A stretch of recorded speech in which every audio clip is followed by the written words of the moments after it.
Hunting for Answers is a production of the Black Effect Podcast Network and iHeartRadio. Welcome to Hunting for Answers, a true crime podcast. I'm your host, Hunter, and today we're sharing the story of a 17-year-old from Dinwiddie County, Virginia. She was a cheerleader, a dancer, an athlete, and a student with her entire future ahead of her. On Monday morning, June 25, 2018, she was last seen at her grandmother's home. 3 days later, on Thursday morning, June 28th, her remains were found nearby, in the same neighborhood. Her life taken by someone she knew. In this episode, her mother shares the painful details of that week, the search for her daughter, and the legal road that followed. This is the story of Ke'Asia Adkins.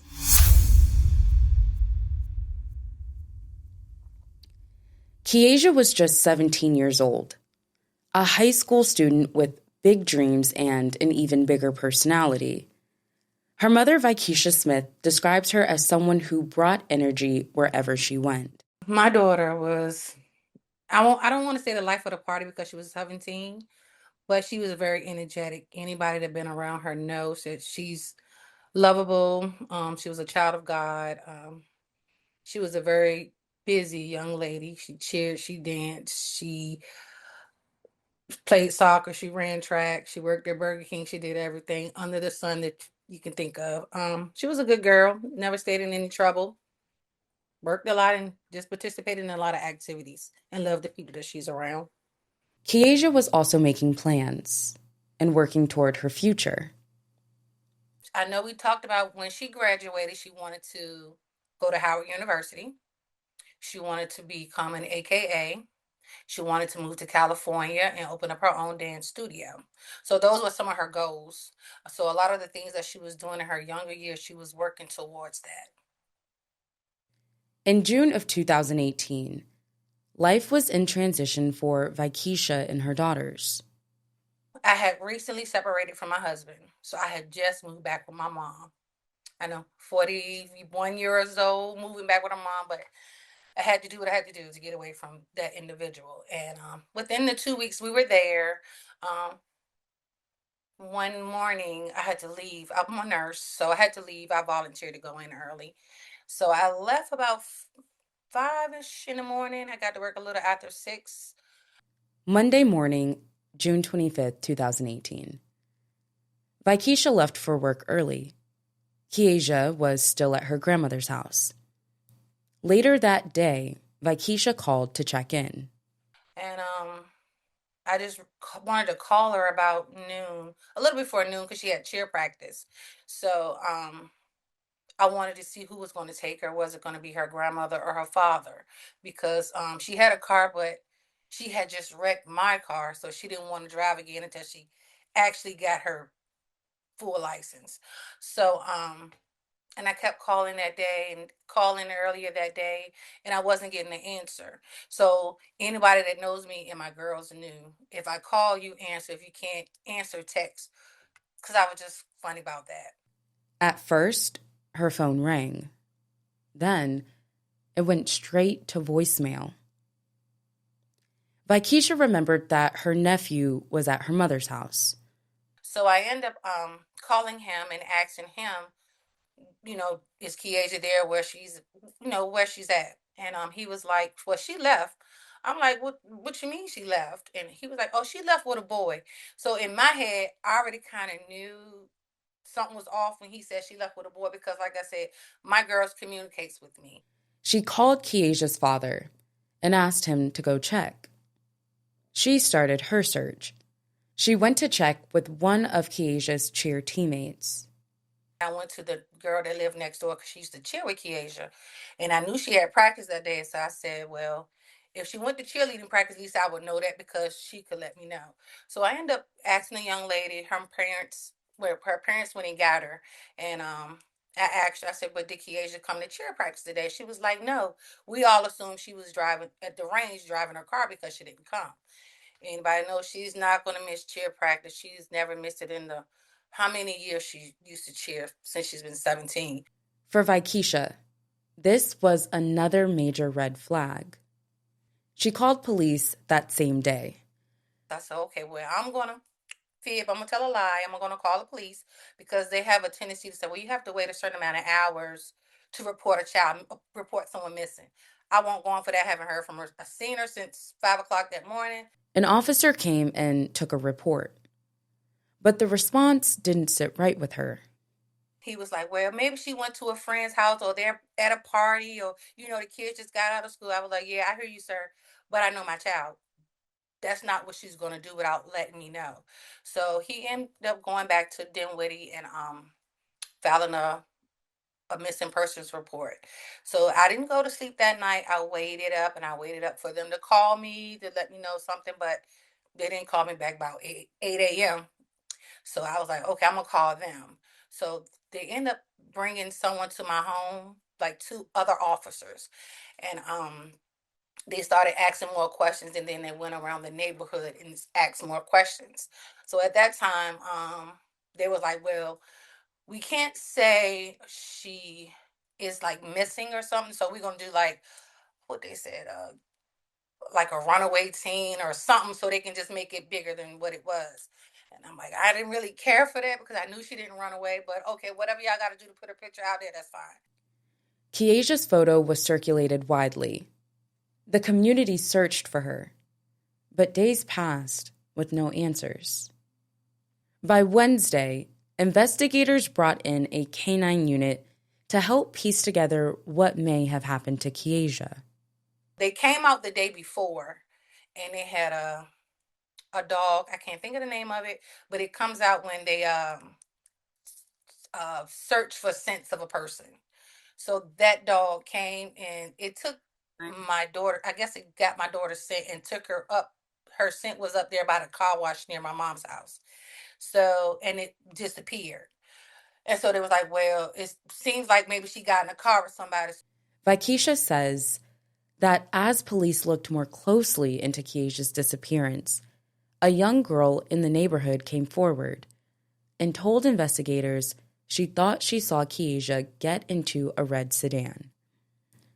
The clock was ticking. Then came Thursday morning, June 28th, the day that Ke'Asia's remains were found. Her mother says she had just been praying. And I had just got finished praying to God. I was like, Lord, I don't care how you bring her back to me. Just bring her back. In her recollection, shortly after that moment, investigators came to the house and told her they made a discovery. Within 15 minutes, they said, we found the body. Police couldn't confirm the identity at first. They asked me to describe her. So I'm like, gave her height, what she looked like and stuff like that. And then they was like, okay, do she have any identifying marks? And I'm like, yeah, I had just took her in May to get a Taurus tattoo on her upper shoulder because she was a Taurus and she wanted that sign. So that was the only tattoo or identifying mark that I could think of. And I said, well, we just went and got our nails and toes done. She had this like mint green toenail polish. She couldn't get her nails done because when you cheer and dance and stuff, you can't wear that. So he was like, can you describe the color? And I told him the color, and then I told him the tattoo. And he ended up taking a picture of her tattoo on her back. And that was how I identified her. Ke'Asia's remains were discovered in the woods near her grandmother's home. When they found her with 2 black garbage bags zip tied to her head. So all of this part was like really, really decomposed. I've never seen any pictures or anything like that. I'm just going off of what they said. Um, I wasn't even in there when we went to court to describe that, but I do know they said it was like 2 black trash bags zipped around her head, and her face was barely decomposed. It was a lot of fluid and maggots and stuff like that. But by the body structure and the tattoo and the nail polish, that's how they actually identified her. The medical examiner later ruled her death a homicide caused by asphyxiation. As the investigation unfolded, attention quickly turned to ViKisha's nephew, Anton Coleman. In some early reporting, it was suggested that Coleman had moved into ViKisha's mother's home. She says that's not what happened. My nephew didn't move in with my mom. My mom actually saw him walking on number one in Dinwiddie. And he didn't have a shoulder. He looked, I guess she said he would look disorganized or wasn't himself. She really doesn't know the signs and symptoms of someone with a mental illness, and so she really couldn't say, well, he seemed like he was off. She just said he was walking. I picked my grandson up, and I brought him to my house. Apparently at that time, I didn't know that he had previously got in trouble with his mom and stepfather. Um, Not really sure what happened with that, but he had to have a restraining order against that. His mother had to have a restraining order against him, and he couldn't be in her presence. So I don't know when that happened or how that transpired, but in the process, my mom saw him walking and she picked him up and brought him to her house that weekend. Because mind you, I think it was Father's Day weekend, if I'm not mistaken. So he was only there for that weekend. He wasn't living there or anything like that. He was just there for the weekend. I did find out later that he did have schizophrenia, which his family on his mother's side is in denial about all the way till we went to court, and they're pretty much still in denial about it. But that's typically in Black families. They tend to hide these type of things. He was checked into Tucker's some years before this happened, or maybe a year before this happened, and she checked him out and said that she was going to take care of him. And so when the nurses there that knew me knew what the situation was, it was like, well, she said she was going to take care of him, but she didn't. And it just led to his aggression building up more and more and more. This revelation raised more questions than answers. Questions about what was happening in the days leading up to Ke'Asia's disappearance and what may have been missed. And as the investigation continued, police would begin to see behavior that, to ViKisha, felt deeply disturbing. There was videos of him recording her. There was videos after he did what he did, saying with the camera of his phone, I heard y'all looking for me, showing exactly where she was found at. But at that time, that day, nobody really understood what he was talking about until the following day when everybody found out she was missing. So you planned and plotted, and this happened, and all you get is 20 years? And the videos were posted on social media. Social media. On Instagram. I've never been on Instagram, but they said we're on Instagram. I guess you can take stuff off of Instagram, and I don't even know if TikTok was out then, off of those, and put it on Facebook. So that's what it was. But once I heard his family got a whiff of those videos were out, they were starting to remove them. But you know how people can save stuff to, yeah. So that's how I knew about it. And people were trying to show me at that time. I didn't want to see it. The case ended up going to trial 3 times. But before a jury was seated, the charges against Coleman changed more than once. And for ViKisha, that process was confusing and overwhelming. It started off at capital murder first. So then, normally when somebody has a capital murder charge, they come from DC to defend that person that's being charged with capital murder. And they normally give them maybe 2 or 3 lawyers. The state, whatever state they're in, but I know it's the state of Virginia, 3 lawyers came down for the capital murder charge. At the same time, ViKisha says the Commonwealth's attorney was under immense pressure. The Commonwealth attorney at the time that we had, she felt very overwhelmed because it was such a big case, and stuff like that really didn't happen in Dinwiddie.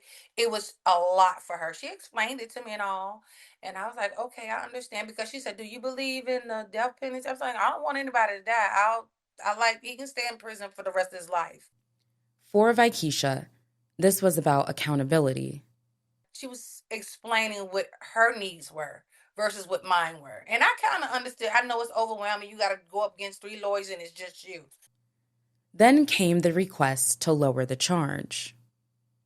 She was like, "Do you mind if we lower the charge to first degree?" And she said, and once we lower the charge to first degree, I don't have to argue with three lawyers versus just her and another one. So I was like, okay, that's fine. We can do that. ViKisha believed that was the agreement. But when they arrived at court for the first trial, she says everything changed at the last possible moment.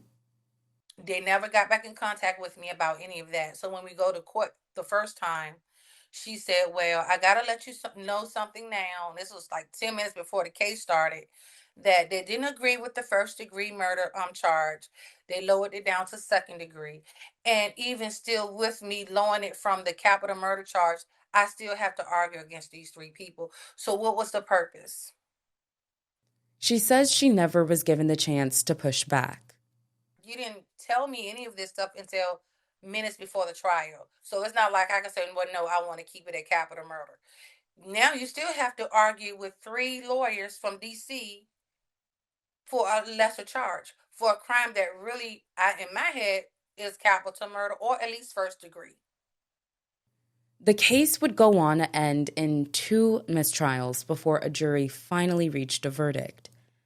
And when it was over, the sentence left ViKisha feeling that justice had fallen short.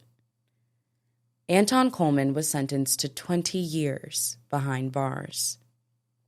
When he got when he got found guilty, he called, I think the next day or the 2 days later, and he apologized to me and my daughter, and he said he was sorry, and I'm like, okay.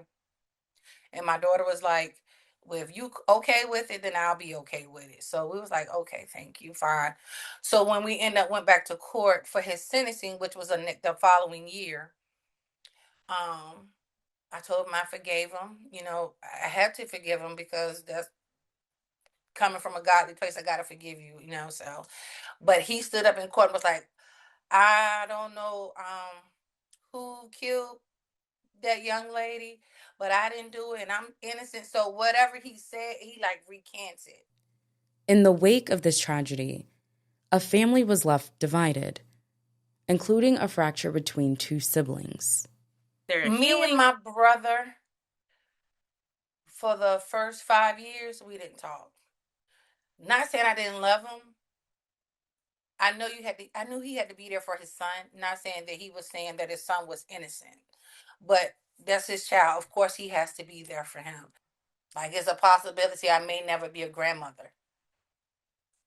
I don't know. I didn't get to go to her high school graduation. Other kids' parents did, so those are things I miss. ViKisha Smith says this case also changed how she thinks about mental health and how families respond when someone may need help. But the main thing I want to tell our Black people is that it's nothing wrong with someone having a mental illness. It's something wrong when you don't do anything about it. Because just like him, it elevated until someone had to die. And his family still don't get it. She says this experience shifted her perspective. These are the types of things I used to see on TV and movies of other people and their stories until it actually hit home. And I'm like, oh, okay. So it just opened my eyes up to a lot of different things. And even now, she says her connection with her daughter has never wavered. Well, I talk to her all the time, but I'll let her know that I love her. I've never stopped loving her. And I used to apologize. I used to tell her I was sorry because I was one of those mothers, and I still am that person. I work a lot. So had I wouldn't have volunteered, I probably could have been there. But I did tell her I was sorry. Tell her I love her. I'll constantly tell her that. Let her know I miss her. But I do know she's always with me. So. Our thoughts and prayers are with ViKisha Smith, her entire family, and everyone who loved Ke'Asia Adkins. As we close out this episode, remember that sharing Ke'Asia's story helps to spread awareness about what can happen when warning signs are missed and the consequences that can follow. For updates on this case and others, follow Hunting for Answers. You can also find us on YouTube, Instagram, and TikTok. Thank you so much for joining us for another episode. Until next time.